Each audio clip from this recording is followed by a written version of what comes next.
जव्हार तालुक्यातील ग्रुप ग्रामपंचायत कौलाळे अंतर्गत भोकरहट्टी येथील आरोग्य उपकेंद्राचे दिनांक 10 मे 2025 रोजी झालेल्या वादळी वाऱ्याने मागील बाजूचे पूर्ण छत उखडून गेले होते। मागील 4 महिन्यात कोणत्याही प्रकारची दुरुस्ती केली नाही, त्यामुळे भोकरहट्टी गावातील नागरिकांना आरोग्य सुविधा मिळणे देखील कठीण झाले आहे। या घटनेमुळे परिसरातील रुग्णांची मोठी गैरसोय झाली आहे। रुग्णांना नांदगाव किंवा जव्हार येथे वैद्यकीय उपचारासाठी जावे लागते।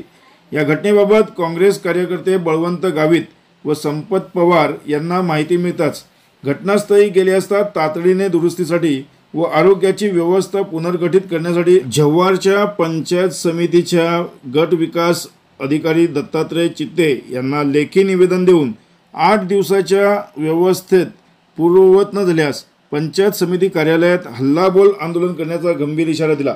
यावेळी पांडुरंग बडतड, शैलेश कांबडी, परशुराम गावित व अन्य पदाधिकारी उपस्थित होते।